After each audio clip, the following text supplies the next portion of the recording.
Hindu calendar പ്രകാരം പൗഷമാസത്തിലെ കൃഷ്ണപക്ഷത്തിലെ 11-ാം ദിവസം കൊണ്ടാടുന്ന ഏകാദശിയാണ് സഫല ഏകാദശി. സഫല ഏകാദശി സമ്പൂർണ്ണ സമർപ്പണത്തോടെ നോറ്റാൽ എല്ലാ പരിശ്രമങ്ങളും വിജയത്തിലെത്തുമെന്ന് വിശ്വസിക്കപ്പെടുന്നു. സഫല ഏകാദശി ആചരിക്കുന്നത് പാപങ്ങളിൽ നിന്ന് മുക്തി നൽകുകയും മോക്ഷത്തിന് വഴിയൊരുക്കുകയും ചെയ്യുമെന്നും പറയപ്പെടുന്നു. ഹിന്ദു കലണ്ടർ പ്രകാരം 2024 സഫല ഏകാദശി ഡിസംബർ 25 ബുധനാഴ്ച രാത്രി 10:28 ആരംഭിച്ച് ഡിസംബർ 27 വെളുപ്പിന് 12:45 അതായത് 12:45 AM അവസാനിക്കുന്നു. ആയതിനാൽ ഡിസംബർ 26 സഫല ഏകാദശി ദിനമായി ആചരിക്കപ്പെടുന്നു. സഫല ഏകാദശി വ്രതാനുഷ്ഠാന രീതികൾ ഇങ്ങനെയാണ്. അതിരാവിലെ എഴുന്നേറ്റ് കുളിച്ച് വൃത്തിയുള്ള വസ്ത്രങ്ങൾ ധരിച്ച് പൂജാസ്ഥലം ഒരുക്കണം. വൃത്തിയുള്ള ഒരു പീഠത്തിൽ മഞ്ഞ കോടി വിരിച്ച് വിഷ്ണുവിന്റെയും ലക്ഷ്മി ദേവിയുടെയും പ്രതിമയോ ചിത്രമോ സ്ഥാപിച്ച് വിളക്ക് തെളിയിക്കുക.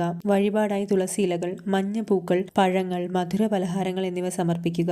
ഏകാദശി ദിനം തുളസിയില നുള്ളുന്നത് അശുഭകരമായതിനാൽ തലേ ദിവസം എടുത്തു വയ്ക്കാം. വിഷ്ണു സഹസ്രനാമം ചൊല്ലുകയോ വിഷ്ണുവിന്റെ അവതാര കഥകൾ പാരായണം ചെയ്യുകയോ ചെയ്യണം. അർഹതപ്പെട്ടവർക്ക് വസ്ത്രവും ഭക്ഷണവും നൽകുന്നതും പുണ്യപ്രവൃത്തിയായി കണക്കാക്കുന്നു. വൈകുന്നേരവും നെയ്വിളക്ക് തെളിയിച്ച് പൂജകൾ ചെയ്യുക. വിഷ്ണു ക്ഷേത്ര ദർശനം സഫല ഏകാദശി നാളിൽ നടത്തുന്നതും ഉത്തമമാണ്. സഫല ഏകാദശി ദിവസം വരുന്നത് വ്യാഴാഴ്ചയായതിനാൽ ഇത് വ്യാഴത്തിന്റെ സ്വാധീനത്തെ ശക്തിപ്പെടുത്തുമെന്ന് കരുതപ്പെടുന്നു. ഇത് ദിവസത്തെ ശുഭകരമാക്കുകയും ചെയ്യുന്നു. സഫല ഏകാദശി നാളിൽ തുളസി ചെടി നടുന്നതും ഐശ്വര്യത്തെ സ്വാഗതം ചെയ്യുന്നു. ഭവനങ്ങളിൽ നിന്നും നെഗറ്റീവ് എനർജി ഇല്ലാതാകുമെന്നും വിശ്വസിക്കപ്പെടുന്നു. തുളസി ചെടി വടക്ക്, കിഴക്ക് അല്ലെങ്കിൽ വടക്ക് കിഴക്ക് ദിശയിൽ വയ്ക്കുന്നതാണ് ഉത്തമം. വടക്ക് ദിശയിൽ മഞ്ഞ പൂക്കളുള്ള ചെടികൾ നടുന്നതും കുടുംബത്തിന് ഐശ്വര്യവും സമൃദ്ധിയും കൊണ്ടുവരുമെന്നും വിശ്വസിക്കപ്പെടുന്നു. ഏകാദശി ദിവസം സമ്പൂർണ്ണ ഉപവാസമാണ് ഉത്തമം. സാധിക്കാത്തവർക്ക് പാലും പഴങ്ങളും സേവിക്കാവുന്നതാണ്.